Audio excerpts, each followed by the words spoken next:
ಅಂತ ನಂಬಕ್ ಹೋಗ್ಬೇಡಿ. ನಾನು ಇವತ್ತಿಲ್ಲ ಆಡ್ತಾ ಇರೋ ಮಾತೆಲ್ಲಾನು ಕೂಡ ತಾವು ಚೆಕ್ ಮಾಡ್ಕೋಬೇಕು.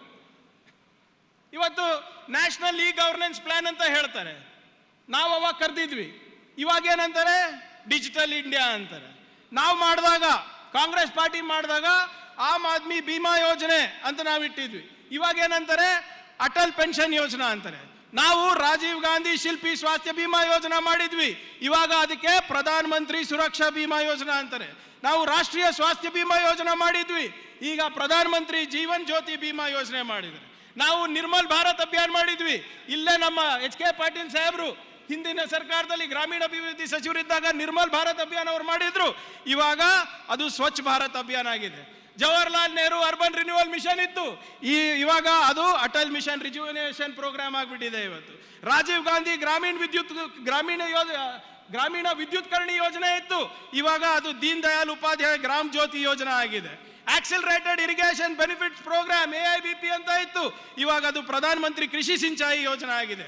ನ್ಯಾಷನಲ್ ಇನ್ವೆಸ್ಟ್ಮೆಂಟ್ ಮ್ಯಾನುಫ್ಯಾಕ್ಚರಿಂಗ್ ಝೋನ್ ಅಂತ ಇತ್ತು, ಇವಾಗ ಅದು ಮೇಕ್ ಇನ್ ಇಂಡಿಯಾ ಕಾರ್ಯಕ್ರಮ ಆಗಿದೆ. ನ್ಯಾಷನಲ್ ಸ್ಕಿಲ್ ಡೆವಲಪ್ಮೆಂಟ್ ಮಿಷನ್ ಇತ್ತು, ಇವಾಗ ಅದು ಸ್ಕಿಲ್ ಇಂಡಿಯಾ ಅಂತ ಆಗಿದೆ.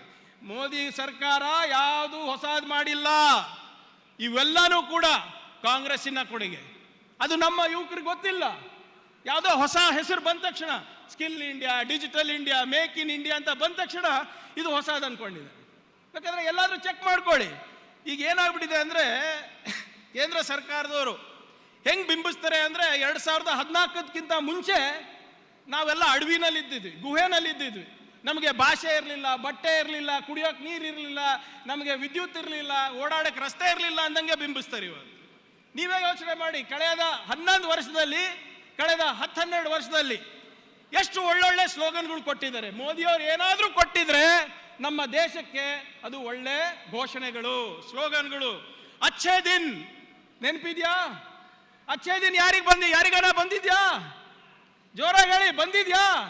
ಬಂದಿಲ್ಲ. 6 ತಿಂಗಳಿಗೆ ಒಂದೊಂದು ಸ್ಲೋಗನ್ ಚೇಂಜು. ಅಚ್ಚೇ ದಿನ್ ಅಂದ್ರು, ನಡೆಸಿದ್ರು 6 ತಿಂಗಳು, ಅದಾದ್ಮೇಲೆ ಸಬ್ಕಾ ಸಾಥ್ ಸಬ್ಕಾ ವಿಕಾಸ್ ಬಂತು, ಅದನ್ನು ಹೋಯ್ತು. ಅದಾದ್ಮೇಲೆ ಬೇಟಿ ಬಚಾವ್ ಬೇಟಿ ಪಡಾವ್ ಬಂತು. ಅತ್ಯಾಚಾರ ಎಷ್ಟು ನಡೆದಿದೆ, ಯಾರು ನಡೆಸ್ತಾ ಇದ್ದಾರೆ ನಮ್ಮ ರಾಜ್ಯದಲ್ಲಿ, ನಮ್ಮ ರಾಷ್ಟ್ರದಲ್ಲಿ ಎಲ್ಲರಿಗೂ ಗೊತ್ತಿದೆ. ಇವತ್ತು ಮತ್ತೊಂದು ಘೋಷಣೆ ಬರುತ್ತೆ, ಆತ್ಮನಿರ್ಭರ್ ಭಾರತ್ ಅಂತ. ನನಗೆ ಅರ್ಥನೇ ಆಗಿಲ್ಲ ಆತ್ಮನಿರ್ಭರ್ ಭಾರತ್ ಅಂದ್ರೆ ಏನಂತ. ಇಲ್ಲೇ ನೋಡ್ತಾ ಇದ್ರು ನಾವು, ಇಲ್ಲಿ ಗದಗ್ನಲ್ಲಿ ಇಂಡಸ್ಟ್ರಿಯಲ್ ಎಸ್ಟೇಟ್ ಯಾವಾಗಿಂದ ಇದೆ ಅಲ್ಲ ಸರ್ ನಮ್ದು. NAL, HAL, ಇಸ್ರೋ ಇವೆಲ್ಲ ಅವಾಗೇ ಮಾಡಿರೋದು ನಾವು, ಕಾಂಗ್ರೆಸ್ ಪಾರ್ಟಿದವರು. ಇವರು ಆತ್ಮನಿರ್ಭರ್ ಭಾರತ್ ಅಂತ ತರ್ತಾರೆ ಸ್ಲೋಗನ್. ವೋಕಲ್ ಫಾರ್ ಲೋಕಲ್ ಅಂತೆ, ಪೆಹಲೆ ಶೌಚಾಲಯ ಫಿರ್ ದೇವಾಲಯ ಅಂತ. ನೆನಪಿದೆಯಾ ಇಲ್ಲ ಇವೆಲ್ಲ ಸ್ಲೋಗನ್ಗಳು ತಮಗೆ? ಇದು ಯಾಕೆ ಹೇಳ್ತಾ ಇದ್ದೀರಿ ಅಂದರೆ, ನಾವು ಜನರಿಗೆ ಪದೇ ಪದೇ ತಿಳಿಸ್ಬೇಕಾಗುತ್ತೆ ಯಾವ ರೀತಿ ಇವರು ಘೋಷಣೆಗಳ ಮುಖಾಂತರ ಜನರ ದಾರಿ ತಪ್ಪಿಸ್ತಾ ಇದ್ದಾರೆ. ಸ್ಮಾರ್ಟ್ ಸಿಟಿ ಅಂತ ಹೇಳ್ತಾ ಇದ್ದಾರೆ. ಇಡೀ ರಾಷ್ಟ್ರದಲ್ಲಿ ಒಂದು ಸ್ಮಾರ್ಟ್ ಸಿಟಿ ತೋರಿಸ್ಬಿಡಿ, ನಾನೇ ರಾಜೀನಾಮೆ ಕೊಟ್ಬಿಡ್ತೀನಿ.